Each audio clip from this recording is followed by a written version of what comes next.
juga sangat berguna untuk membuat para raksasa bisa membaca koran. Sebenarnya koran World Economic milik Morgans tidak didistribusikan di negeri yang tidak berafiliasi dengan pemerintah dunia seperti Elbaf, tapi para pelaut sering mengambilkan koran itu dari luar dan membawanya ke Elbaf, untuk kemudian dibuat menjadi ukuran besar dengan kekuatan biblo agar bisa dibaca oleh para raksasa.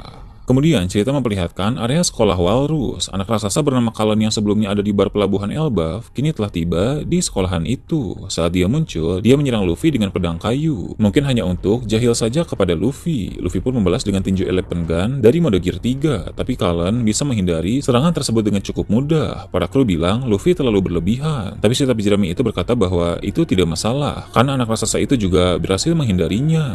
Luffy pun senang dengan sikap Kalon, karena begitulah seharusnya prajurit raksasa bersikap. Sebaliknya Luffy malah sedih dengan sikap anak-anak lain di sekolah itu, karena sebagai raksasa Elbaf, mereka lemah dan tidak menyukai kekerasan, berbeda dengan Kalon yang masih memiliki sifat alami raksasa Elbaf. Berbeda dengan Kalon yang pemberani, anak-anak lain di sekolah itu tadi sempat ketakutan hanya karena bermain dengan Luffy. Diketahui juga bahwa anak-anak di sekolah itu tidak suka dengan gaya dan sifat Kalon. Menurut mereka, dia orang yang kasar dan juga sangat agresif. Anak-anak raksasa di sekolah itu hidup di bawah pengaruh pemerintahan Raja Harald sehingga mereka meninggalkan kesan barbar khas raksasa Elbaf. Mereka lebih suka belajar, berlaku sopan, dan mencintai perdamaian. Sedangkan Kalon walau masih anak-anak, tapi dia lebih tertarik dengan gaya hidup para prajurit raksasa lama yang keras dan tangguh. Sama seperti para anak raksasa di sekolah yang membenci Kalon, sebaliknya Kalon juga tidak suka dengan anak-anak itu, karena menurutnya mereka semua tak lebih dari sekelompok pengganggu. Dalam chapter terbaru ini, terungkap bahwa Kalon ternyata ras campuran antara raksasa dan manusia. Ibunya adalah raksasa wanita bernama Ripley yang kita tahu dari chapter yang lalu berprofesi sebagai guru biologi di sekolah Walrus, sedangkan ayahnya merupakan seorang manusia. Dari informasi yang ada, ayahnya itu adalah mantan bajak laut tangguh. Walau ayah Kalon adalah manusia, tapi dia memiliki kekuatan besar yang tak kalah dari para raksasa. Clue soal dia adalah seorang manusia dan juga mantan bajak laut tangguh, tentu itu mengarah kepada sosok yang dulu pernah menjadi bagian dari bajak laut Roger. Orang yang dimaksud di sini adalah Skopper Gaban. Skopper Gaban yang pensiun memutuskan untuk tinggal di Pulau Elbaf. Sama seperti Rayleigh juga yang sudah pensiun memutuskan tinggal di Pulau Sabaudi.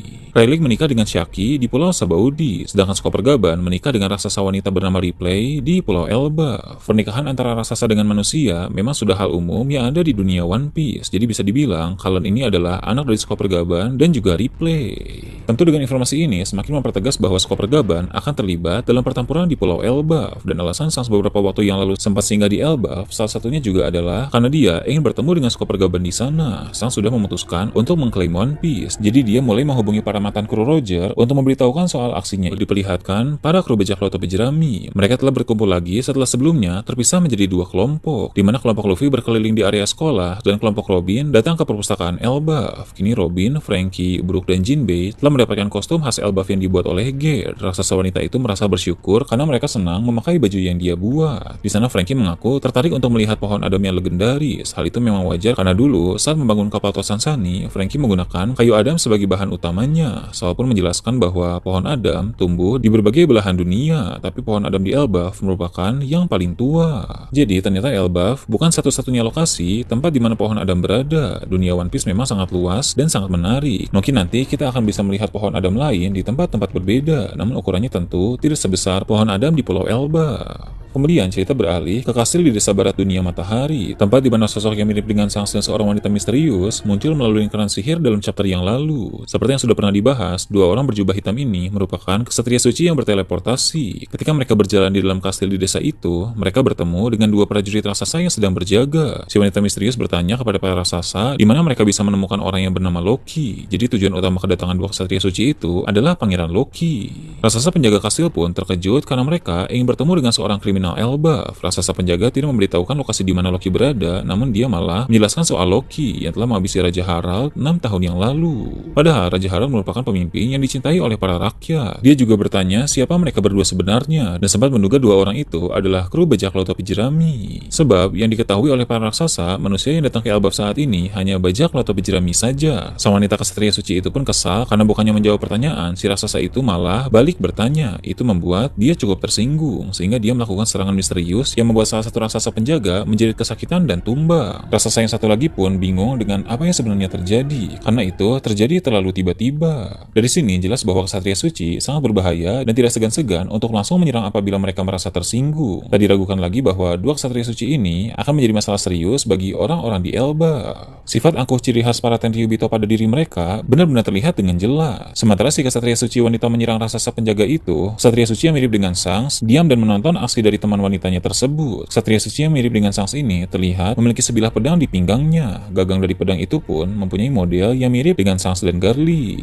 Kalau topi jerami, di sana Luffy dan kawan-kawan ingin segera kembali ke tempat bajak laut Giant Warrior berkumpul, sebab mereka hendak mengadakan pesta penyambutan bajak laut topi jerami di sana. Namun Robin, Chopper, Lilith, dan Bonnie masih tetap ingin tinggal di perpustakaan burung hantu, sehingga Luffy pun pergi lebih dulu. Ketika Luffy dan yang lain berkumpul dengan para bajak laut Giant Warrior, mereka pun memulai pesta, sehingga Luffy dan Usopp pun merasa sangat senang. Mereka berdua bersyukur bisa berada di negeri para raksasa yang telah lama mereka nantikan. Mereka juga bisa mengenali kru Hajrudin yang bernama Stansen, yang dulu pernah bertemu di Pulau Sabaudi.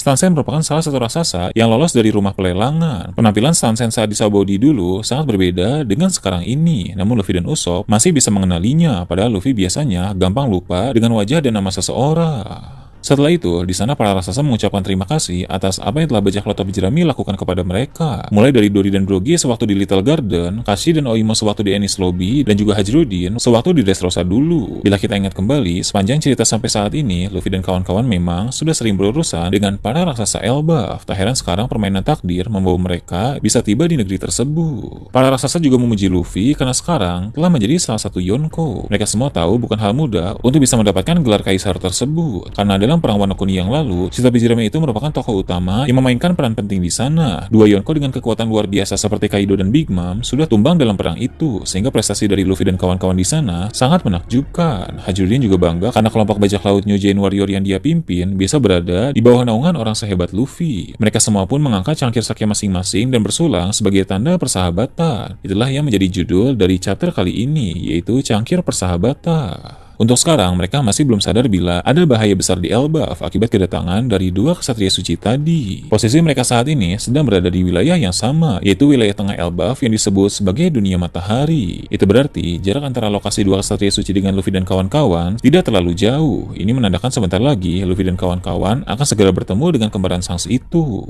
Sampai saat ini, sudah ada beberapa kandidat karakter penting yang terlibat dalam pertempuran di Elbaf. Pertama ada Yonko Luffy dan kawan-kawan, kemudian dua Ksatria Suci yang salah satunya merupakan kembaran Sangs, kemudian Pangeran Loki yang sebentar lagi terlepas dari rantai, dan juga sosok mengejutkan yakni Chopper Gaban yang kini menetap di Pulau Elbaf. Setelah ini tentu akan semakin bertambah lagi orang-orang kuat yang akan terlibat dalam arc Elbaf, supaya pertempuran dalam arc ini menjadi semakin meriah. Di akhir chapter, raksasa legendaris bernama Jarul muncul di tengah pesta. Dia adalah raksasa paling tua yang kita lihat sejauh ini. Luffy terkejut melihat Jarul karena ada pedang yang tampak menancap di kepalanya. Namun Jarul hanya tertawa dengan keterkejutan Luffy karena pedang itu sepertinya hanya menancap di